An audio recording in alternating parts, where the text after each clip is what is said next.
வணக்கம் நண்பர்களே, நான் உங்கள் கேஎம் ப்ரொமோட்டர்ஸ் மணி பாரதி. இப்போ நம்ம பார்த்துட்ருக்க இந்த வீடு தான் பார்த்திங்கன்னா நம்மளுக்கு சேல்ஸுக்கு வந்திருக்குங்க. அம்பத்தூர் நெக்ஸ்ட்டு திருமலை வயலில் தாங்க இருக்குது. ரயில்வே ஸ்டேஷன் நியர்பை தான் வரும். 500 மீட்டர்ஸ் தான் பார்த்திங்கன்னா ரயில்வே ஸ்டேஷன்லேருந்து வரும்.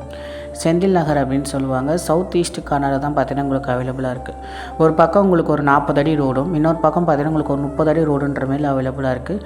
ஃப்ரண்டேஜும் பார்த்திங்கன்னா உங்களுக்கு 60, பேக் பார்த்திங்கன்னா 45, 2800 ஸ்கொயர் ஃபீட் பார்த்திங்கன்னா லேண்ட் ஏரியா வருது. அதில் பார்த்திங்கன்னா உங்களுக்கு ஒரு 7 போர்ஷன் வந்து பில்டப் பண்ணியிருக்காங்க. உங்களுக்கு 1 lakh ப்ளஸ் பார்த்திங்கன்னா இல்லை ரெண்டல் இன்கமும் வருது. நல்ல லொக்கேஷன் தாங்க, மெயினான ஏரியா தான். ஏரியாவும் பார்க்க உங்களுக்கு சூப்பராக இருக்கும். பில்டிங்கும் உங்களுக்கு நல்லாயிருக்கு பார்க்க. லேண்ட் அண்ட் பில்டிங் ரெண்டும் அப்ரூவ்டும் கூட. இங்கேருந்து பார்த்திங்கன்னா daily needs, super market, hospitality, medical shop, schools, colleges எல்லாமே பார்த்திங்கன்னா 2 to 5 மினிட்ஸில் ரீச் பண்ணிடலாங்க. எல்லாமே பார்த்திங்கன்னா 2 BHK வீடு தான். G+2 பார்த்திங்கன்னா உங்களுக்கு பில்டப் பண்ணியிருக்காங்க. கால் பண்ணுங்கள். நன்றி. நான் உங்கள் கேஎம் ப்ரொமோட்டர்ஸ் மணி பாரதி. நம்ம பையிங் அண்ட் செல்லிங் ரெண்டுமே பண்ணிகிட்ருக்கோங்க. நம்ம பெஸ்ட்டாக பண்ணி தரலாம். Metro water connection, drainage connection கூட ப்ரொவைட் பண்ணியிருக்காங்க. இங்கேருந்து பார்த்திங்கன்னா அம்பத்தூர் ரோட்டி எல்லாமே நியர்பை தான். மேக்ஸிமம் 5 மினிட்ஸ் ரீச் பண்ணிடலாம். நிறைய ஸ்கூல்ஸ் எல்லாமே பார்த்திங்கன்னா உங்களுக்கு பக்கத்துலேயே இருக்குது.